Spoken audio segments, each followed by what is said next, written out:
If you're looking at an industrial property right now, there's an assumption quietly built into your deal that power will be available when you need it. Not affordable, not easy, just there.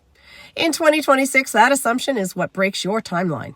Upgrading power in Halton doesn't work the way people think it does. It's slow, procedural, politely bureaucratic, completely indifferent to your deadlines. Before you say, we'll upgrade the service, remember this: power isn't a switch, it's a queue.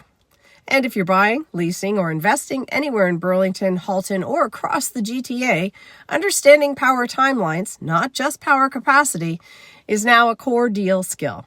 Ignore it, and the grid will correct you at your expense. I'm Susan, that commercial realtor. I specialize in industrial and office real estate across Burlington, Halton, and the GTA. Built for business, backed by data, negotiating with bite. Today, we're breaking down the part of power upgrades that quietly kill schedules, erodes leverage, and reshapes value. Yep, timelines.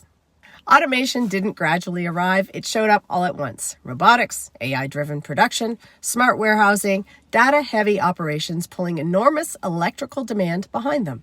Manufacturing users, logistics operators, and advanced warehousing tenants, they feel this first. What didn't speed up? Utilities approvals, equipment manufacturing, grid reinforcement. This is the disconnect that breaks deals. If your deal treats power like a checkbox, you're exposed. Power isn't a checkbox anymore, it's a queue, and your project is standing in it. Now add data centers. They don't just use electricity, they dominate it. When one lands in a region, it doesn't just consume power, it reshapes priority and sequencing for everyone else. Same grid, more pressure, longer timelines. Capacity gets headlines, timelines decide whether you actually get to operate. If your project stays within local distribution, you're usually dealing with the local utility, and this is the best case scenario. If you're evaluating industrial real estate in Burlington or Halton, this is typically where your assumptions start and where they often go wrong.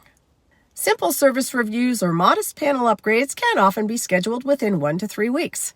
That initial speed creates optimism. That optimism doesn't last.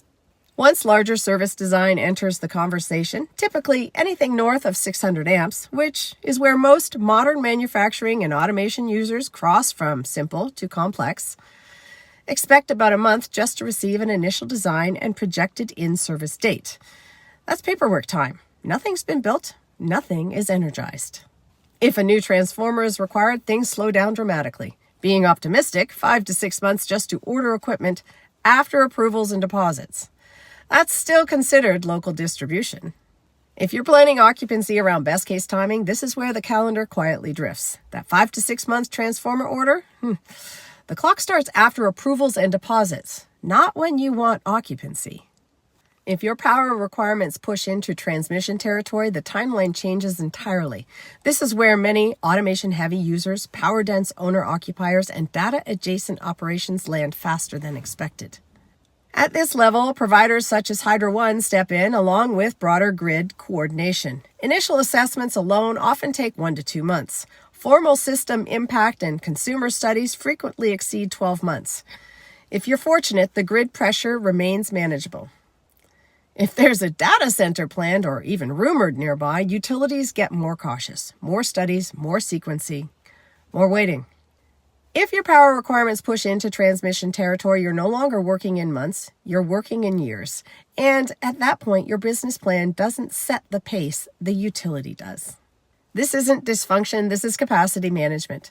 The grid prioritizes certainty and stability over speed. Your business plan doesn't move that needle. These timelines are utility-driven, not negotiable, and indifferent to your deal urgency. So what does this mean? If you confirm power timelines after you've signed the offer, you're already behind.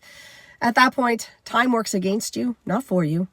Power timelines affect when you can occupy, when you can install equipment, when you can expand, and what the building is actually worth. Optimism isn't a strategy. A building that can be upgraded within a clear, manageable time frame carries a very different value than one that technically could. Capability matters just as much as capacity. Experienced players approach power differently. If you want to stay ahead of this, you don't ask, can this building get more power? Your question becomes, what reinforcement is required and how long from application to live service? And you get that answer in writing. Verbal optimism fades, paper survives negotiations. You align your lease dates or occupancy plans and capital spending with reality, not assumptions. And most importantly, you start the conversation early. The people who move first control the narrative. Everyone else, they're reacting. In 2026, power capacity attracts attention. Power timelines decide outcomes. If you're an owner-user, respecting power timelines protects your operation. If you're a landlord, underwriting them protects your value. And if you're an investor, pricing them protects your return. Power defines profit. Delays define exposure. If you want the exact utility questions to ask during due diligence or lease negotiations phrased properly and in writing, I break those down in Power Defines Profit video over on my channel. Subscribe if timelines matter more than headlines. Like this if you prefer clarity over optimism. Follow if you prefer understanding risk before it shows up on a term sheet. I'm Susan, that commercial realtor, built for business, backed by data, negotiating with bite. Now that you know, what are you going to do about it?